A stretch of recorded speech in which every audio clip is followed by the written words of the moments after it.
I'm sharing with you my insider tips on what you can start doing now to land a TEDx talk on this episode of the Speaking Your Brand podcast. More and more women are making an impact by starting businesses, running for office, and speaking up for what matters. With my background as a TV political analyst, entrepreneur, and speaker, I interview and coach purpose-driven women to shape their brands, grow their companies, and become recognized as influencers in their field. This is Speaking Your Brand, your place to learn how to persuasively communicate your message to your audience. Hi there, and welcome to the Speaking Your Brand podcast. I'm your host, Carol Cox. Do you have giving a TEDx talk on your list of goals? I talk to a lot of women, and so many of them tell me that this is what they want to do. And many speakers do want to give a TEDx talk, and for good reason. These 10-minute talks are such a powerful way to share a message and give the audience a way to think about a topic or an idea differently. Also, you know that being a TEDx speaker is a credibility marker and an opportunity to get seen by more people. So how exactly do you land a TEDx talk? What should you include in your application? What are event organizers looking for? How do you shape your idea? That's what we're going to cover in today's episode. I've worked with TEDx events to select speakers, and I've coached TEDx speakers, so I'm giving you an inside look on how you can increase your chances of getting selected and, of course, deliver an outstanding talk. And I'm going to share with you towards the end what I've seen is the number one most effective way to get selected. If you're new to the podcast, welcome. Here at Speaking Your Brand, we work with women entrepreneurs, executives, and leaders to craft their brand story and signature talk and develop their thought leadership platform because we want to see many, many more women, especially diverse women, on stages, in the media, on boards, in politics, and in business.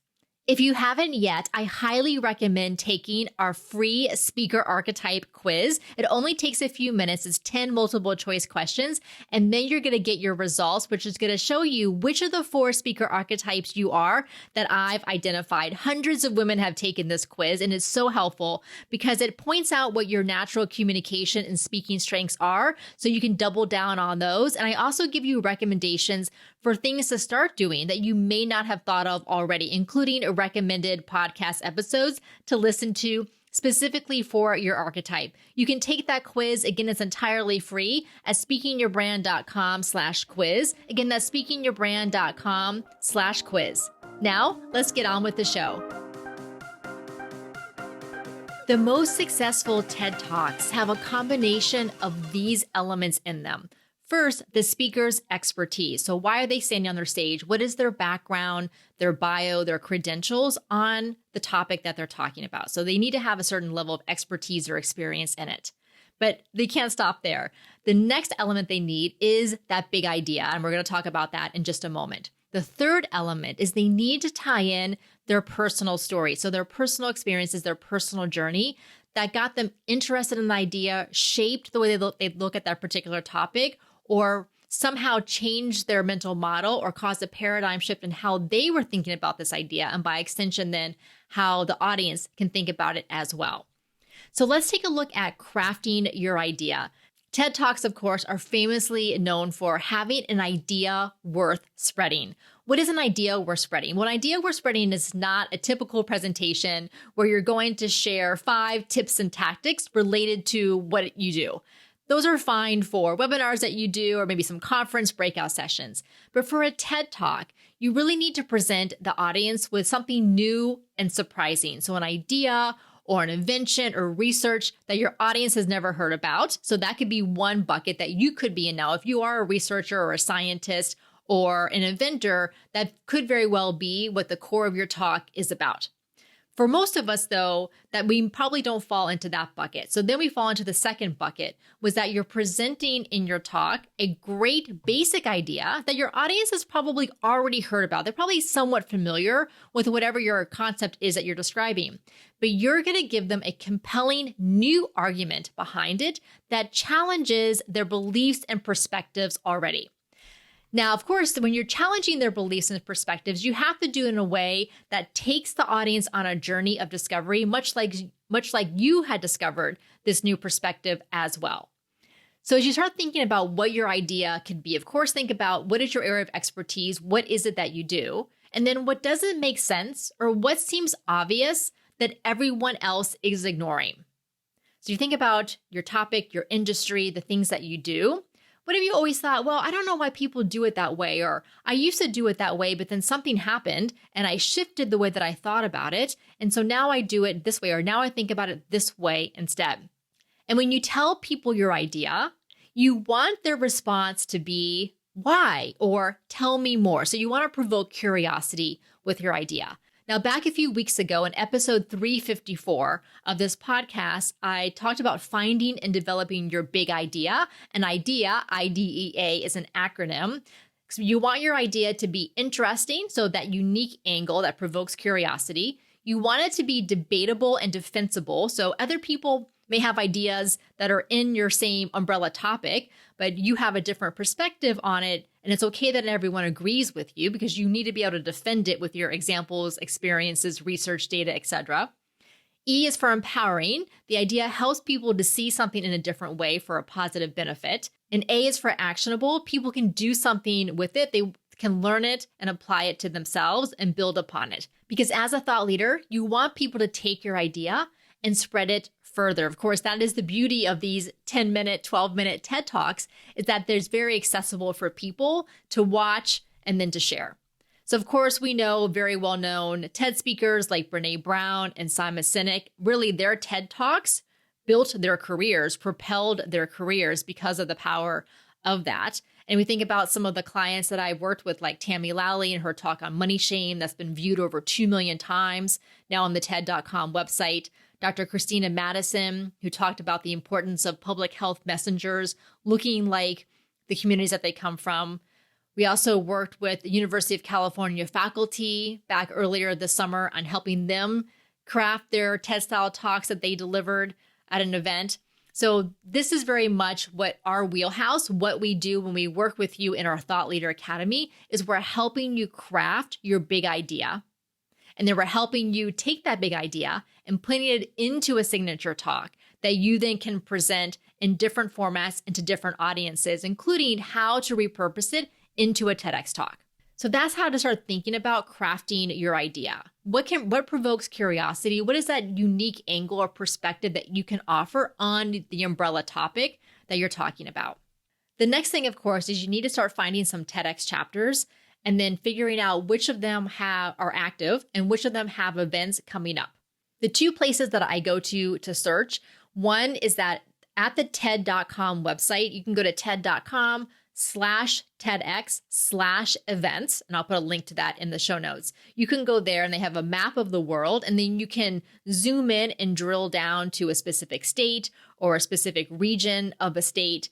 And then there's little indicators on the map that show you where the chapters are. Now, some of the chapters are active, some of them are dormant. So you have to then click on each of the little dots and see what information is available for them.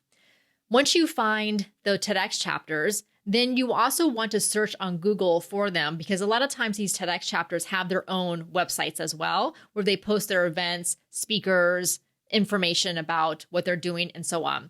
So in addition to clicking on the little map indicators on the TED.com page, you also can just search on Google for names of cities and then the word TEDx. So what happens is that the parent organization, TED.com, they license TEDx to different event organizers around the country and around the world, but they all have to be geographically located. That's why they're called TEDx Orlando, TEDx Boston, TEDx Reno, TEDx University of wherever. So they always are geographically located for the chapter. So that's why I say search on Google for names of cities and then the word TEDx and see what comes up. So once you start collecting a list of different TEDx chapters, then see if that chapter has an upcoming event or a recent past one. So you can kind of tell if a chapter is active or not. If they've had an event, say within the past year, then they're probably are active, or obviously if they have an event listed that it's coming up. So what you want to do once you find their website, sign up for their email newsletter if they offer one, because that way, most likely they're going to send information as they start planning their next event and as they start opening up a call for speakers. Follow that chapter on social media. I generally recommend that you start finding TEDx chapters that are local to you. So, within driving distance, because number one, it's just going to be easier for you to apply there. And then you have some type of local connection to the chapter. But of course, then look for chapters elsewhere that you have some type of connection to. Maybe you went to school at a university and they have an active TEDx chapter. Maybe you used to live in a different city and they have an active chapter, or your hometown where you grew up has an active chapter. So start locally, but then start thinking about other locations that you have associations with. So those are the first two suggestions. Then the third thing to do would be if once you've listed all of those, is then start looking for chapters that have some type of connection to your topic. So some TEDx chapters are very focused on, say, medicine and health. Some TEDx chapters are very focused on education. So then you can start kind of drilling down into there. And again, Google search is your friend here to kind of try to find what these different chapters are. Once you've made a list of these different chapters that are the ones that seem like the best fit for you, start building relationships with those TEDx organizers on social media. Find their LinkedIn, especially if they have one, and then connect with them there.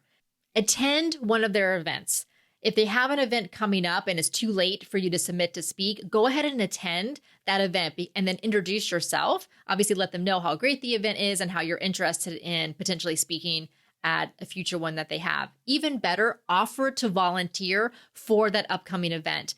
TEDx chapters are all volunteer run. No one gets paid for them. So they're always looking for volunteers who can help them out. So offer to volunteer, because what you want to do is you want to become a familiar name and face to those event organizers. Because when your application comes through, then you're not someone that they've never heard of before. You're someone that they're already familiar with. I'm going to give you one more tip about what else to do to increase your likelihood of getting selected. But first, let me talk about what to include in your application. Every TEDx chapter has their own application form, but generally these are the questions that are going to be on them, phrased one way or another. So they're going to ask you, what is your idea worth spreading? And generally they want that answered in one sentence, maybe two sentences. So very, very short. What is your idea worth spreading? And then usually the next question is they'll ask you to elaborate on your idea. Maybe they'll give you a paragraph or two paragraphs to do that. So still not a lot of space, but a little bit more. Sometimes they'll ask, what will your audience take away from your talk, or how will they see the world differently after you speak? They may also ask, what is your connection to that particular city, that particular university, that particular location? So again, that's why I always say, start with your geographic area or locations where you have some type of connection to. Sometimes TEDx events have a particular theme. The TEDx events where I was selecting speakers for, and then I worked with the TEDx speakers on, those events all had a theme. So we needed to make sure that the speaker's talks somehow connected to the theme. Now, I can usually find some type of connection to whatever the theme is with whatever your topic is, but you do want to try to find a way to relate it, because sometimes they will ask you that question on the application. And also sometimes you'll see on their website when they're talking about the event that they have coming up, they may mention a theme. And if they don't, it just could be that they haven't selected one, or they're just not going to use a theme at all. The other thing that you may see on the applications is asking to submit any relevant photos or videos or links. So maybe they want links to media profiles where you're talking about your expertise or your background or something related to the topic. Videos are also really good. Sometimes they'll ask you just to record an off-the-cuff video. So they want it very casual, informal. They want it recorded with your phone just to maybe talk a little bit more about your idea and submit that. Sometimes they will ask for links to videos of you speaking. Now, if you need to get professional video, you can come to our 3-day in-person retreat that we're holding at the end of February in Orlando, Florida, because not only do you get all the practice time on our stage and our coaching and feedback and a lot of fun, on day 3, you get professional filming and a professionally edited video to use for your speaker reel that you can put on your website, YouTube, social media, and so on. So definitely check that out at speakingyourbrand.com/retreat. Now, I have talked to a lot of TEDx speakers over the years. Sometimes they get selected with the very first TEDx event that they've ever applied to. Sometimes they get selected after applying to 5, 10, 20, even 30 or 40 or 50 different events. So number one, talk about perseverance. Number two, know that just because you don't get selected for a particular event, it is not a necessary reflection of you as a speaker or your idea. It could be that that particular chapter already had a speaker on a similar kind of topic of yours at their last event, and they just don't want to repeat that topic. Or maybe they have another speaker for that same event where, again, your topics are kind of similar, and for whatever reason, they've already selected that first speaker. It could be that your topic just does not fit with the theme that they're going for. Plus, event organizers like to curate their roster of speakers. So they want to make sure that they have a variety of speaking styles, a variety of people who are on the stage, and a variety of topics. So it's okay if you don't get selected. Just keep applying to the different events that you can find, because eventually you're going to be a great fit. And you want to be selected by an event where they know that you're going to be a great fit for the event that they're putting on. Now, I've been mentioning that there is a way to increase the likelihood to get selected at a TEDx event, and that is to get known in your local community. And one of the best ways for that to happen is to be a speaker at local events and groups. Because these TEDx event organizers, they're active in the local community as well, and they go to a lot of events and group meetings. And so they're seeing speakers all of the time. And I know from having selected TEDx speakers and talking to a lot of event organizers that as they're out in the community, seeing different speakers and meeting different people, they kind of keep a roster either in their mind or maybe even in a document somewhere of who they think is interesting and who could potentially be a great speaker for their next TEDx event. I always recommend that even if you primarily speak at industry conferences and associations, so not so much in your local community, if you want to do a TEDx talk, I highly recommend starting to do some speaking in your local community, because that's going to get you on the radar, not only of TEDx event organizers, but also other event organizers in your area. If you would like to work with us to identify and develop your big idea, to validate it, to build the confidence to put it out there, to create your signature talk, that's exactly what we do in our Thought Leader Academy. Here's what a recent graduate said. She said, I joined the Thought Leader Academy because I had too many ideas swirling in my head, and I knew I needed outside expertise and guidance to help me organize my thoughts and create a cohesive narrative and signature talk. Now I have so much more clarity on my core message and my thought leadership, and I have a cohesive signature talk and an actual strategy for how to bring that talk to my audience.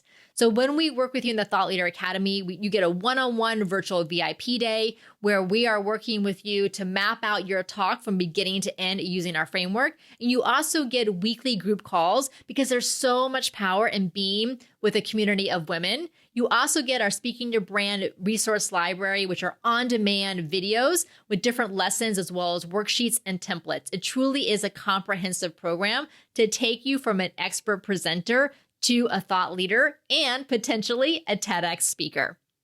You can get all of the information at speakingyourbrand.com/academy. Again, that's speakingyourbrand.com/academy. Be sure to let me know once you grace a TEDx stage, because I would love to cheer you on. Until next time, thanks for listening.